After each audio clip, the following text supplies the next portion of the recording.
And we are recording. Hi there, YouTube.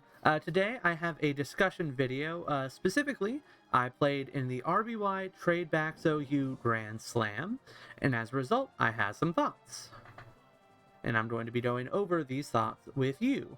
Specifically, this is going to be a sort of a slightly chiller video version of a forum post I made on the Tradebacks OU hub. Post I made over there on that thread, because I have a lot to say about tradebacks. And so, without further ado, let's get to some tradebacks thoughts. Now, first off, I do want to talk about Persian a little bit.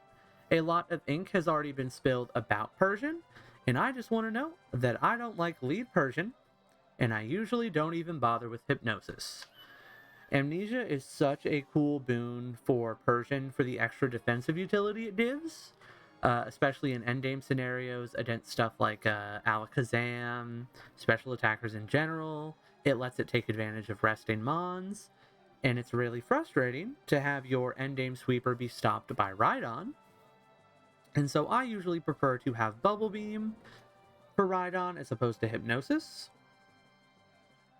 Because, you really don't get that many opportunities to set up Persian, and if your one opportunity is stopped by a Rhydon, that really sucks.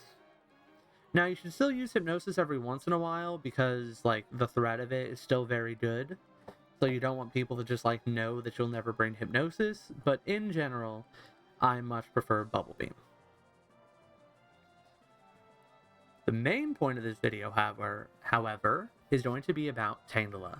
Tangela is one Pokemon that I firmly believe is an OU caliber mon in tradebacks, but that I haven't seen much discussion about. Specifically, Amnesia Tangela. Now, the first thing is that one of my favorite things about tradebacks in general is that we have a good defensive option for Executor for Rhydon other than Executor. Executor is a Pokemon that really loves to throw out a few attacks, throw out a couple of powders, and then boom. So it's really nice to have a Pokemon like Tangela that you actually want to keep around as an answer to Rhydon, as opposed to using your Rhydon answer once or twice and then blowing it up. And the big difference about Tangela between regular RBY OU and tradebacks is Amnesia, which boosts Tangela's damage and healing so much faster than Growth does. The main set I use is Sleep Powder, Amnesia, and Meta Drain, and that allows Tangela to even go toe-to-toe with most Snorlax. Worth keeping in mind is that because Meta Drain's 40 base power is so weak, it's usually optimal to get to +4 before you start draining, for both healing and dealing damage purposes. Now, this set is hard stopped by plenty of Pokemon.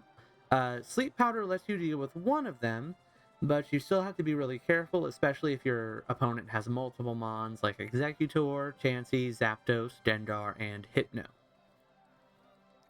That being said, there are a lot of teams where your opponent's main response is Snorlax, and if that's the case, Tangela can often just sweep right then and there.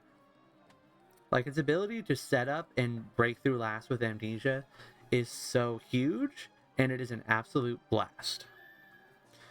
Now, the last move slot is what I'm undecided on at the moment. Rest is what I've used mostly. Unfortunately, it's very passive and gives the opponent a bit too many opportunities. But it is important for going the distance against other Amnesia Pokemon.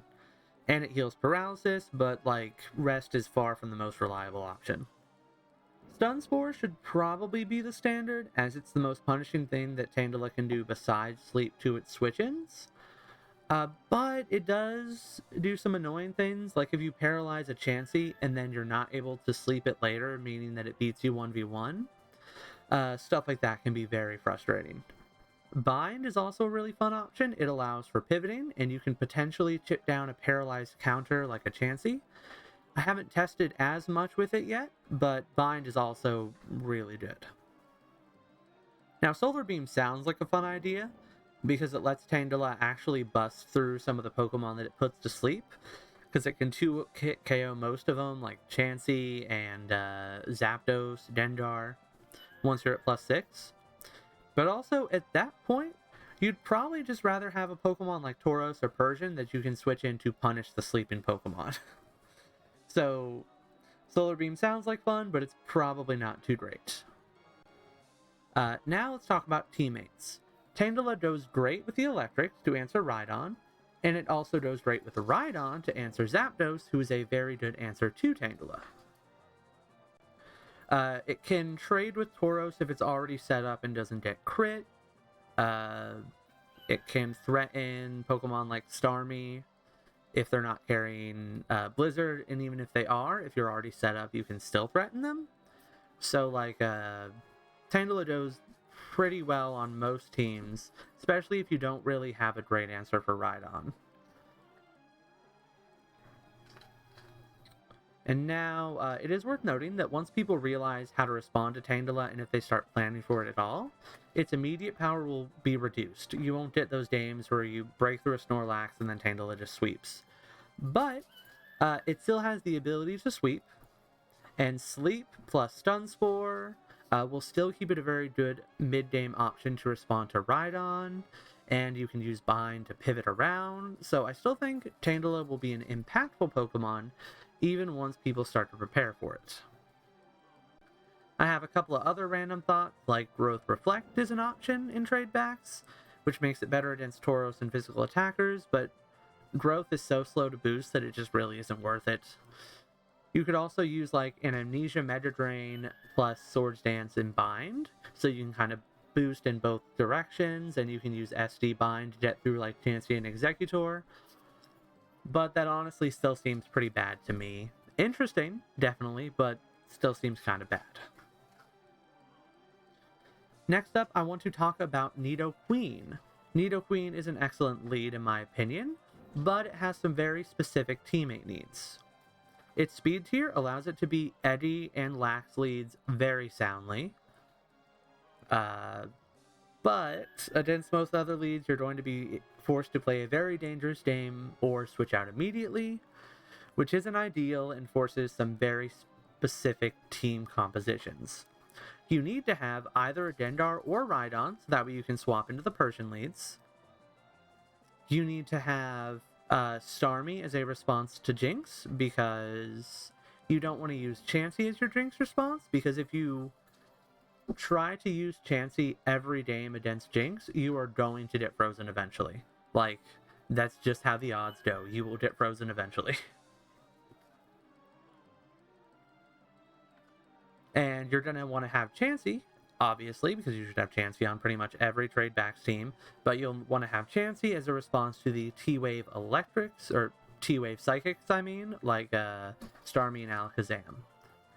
So you're using Nidoqueen as a lead to beat two specific leads, but you're giving yourself a pretty big matchup against a lot of other leads, which isn't ideal, but the fact that it beats Exeggutor and Lax leads so soundly, while also having some mid-game utility, makes it worth it to me.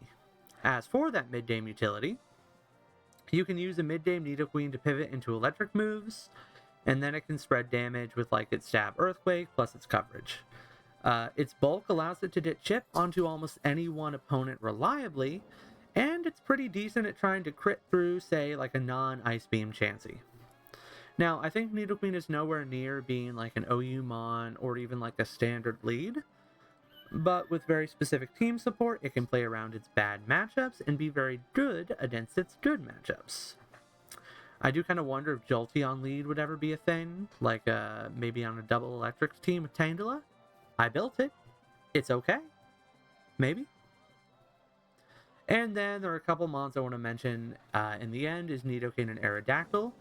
Two mons that I really like, but they're definitely not great.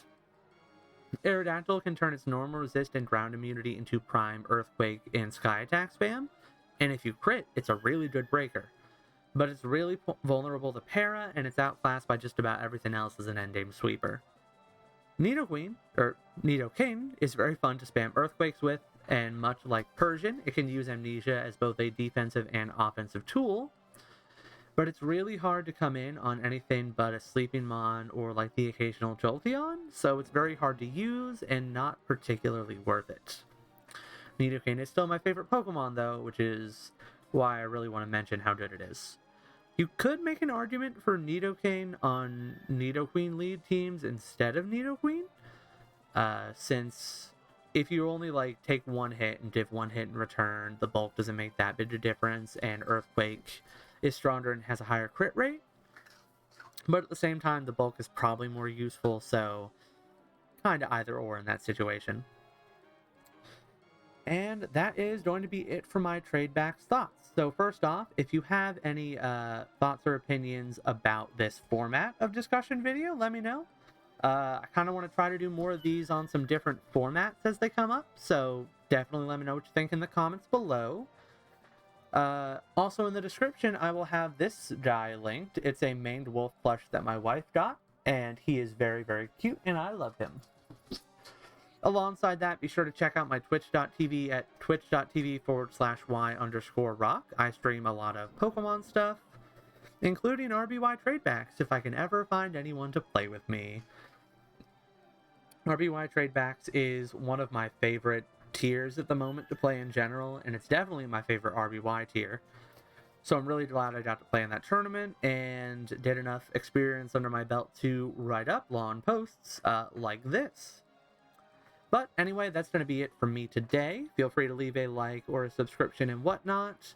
Thank you all very much for watching, and bye there, YouTube.